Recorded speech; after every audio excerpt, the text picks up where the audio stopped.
தரமே கிடையாது. இத எங்க வயித்தால வாயாலதான் போடுது. ஃபுல்லா வயித்தாலதான் போகுது எங்களுக்கு. இப்படி இருக்கு. நாங்க சம்பளம் கூட்டி கேட்டா எங்களுக்கு சோத்தை கொடுக்காங்க. நாங்க சோத்துக்கு அடிமைன்ட்டு இவங்க நினைச்சிட்டாங்க. துப்புரவு தொழிலாளி எப்ப ஆக்கணும்னு தெரியல. இங்க பாருங்க, இந்த சாப்பாடு இப்படி இருக்கு. இங்க பாருங்க, இப்படி இருக்கு சாப்பாடு. சாம்பார் இங்க பாருங்க. முதல் நாள் பொங்கல் போட்டாங்க சார். அப்ப சாப்பிட்டதுல இருந்து வாயால வயித்தாலும் போயிட்டு இருந்துச்சு. ஒரு வாரம் லீவ் போட்டு வீட்டுல கிடந்திருக்கேன். இது அன்னைக்கே நான் சொல்லிட்டேன் சார், சாப்பாடு எதுவுமே சரியில்லை, சாப்பாடு வேண்டாம் அப்படின்னு நான் சொன்னேன். இல்ல என் கடமைக்கு நாங்க கொடுக்கதான் செய்வோம், அது நீங்க தூர போட்டாலும் சரி என்ன பண்ணாலும் சரி எங்களுக்கு தேவையில்ல, நாங்க அங்க கணக்கு கொடுக்கணும் அப்படின்ட்டாங்க. ஒண்ணுமே பண்ண முடியல. நாங்க வாங்கி தூர தான் தட்டுறோம். அது என்னத்த நாங்க வாங்கி நேற்று வரைக்கும் வாங்கி தூர தான் போட்டுட்டு இருக்கோம்.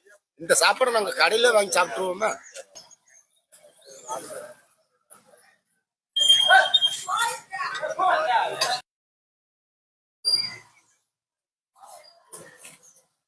மூணு நாளா இந்த சாப்பாடு தான் கொடுக்காங்க. 3 நாளா இதே சாப்பாடு தான். இந்த பொங்கல் இது ஒரு உப்புமா கிடையாது. உப்புமா தண்ணியா இருக்கு. வாடை வருது. பச்சடி கிச்சடி அது ஒண்ணு கிடையாது. தண்ணியா தான். சாப்பாடுக்கு 100 ரூபா தான். இந்த சாப்பாடு பொழுது எங்களுக்கு முதலமைச்சர் மு.க. ஸ்டாலின் அவர்கள் எங்களுக்கு காலை துப்புரவு பணியாளருக்கு காலை உணவு கொடுத்தாங்க. காலை உணவுல 1 மாசம் ஆச்சு. நாங்க 1 மாசம் காலை உணவா சாப்பிட்டுட்டு இருக்கோம். ஆனா 1 மாசமா சாப்பிட்டு ஃபுல்லா ஆஸ்பத்திரி தான் செலவு பண்ணிட்டு இருக்கோம். இங்க பாருங்க, இங்க சாப்பாடு இங்க பாருங்க இப்படி இருக்கு. இது காலை சாப்பாடு இப்படி இருக்கு.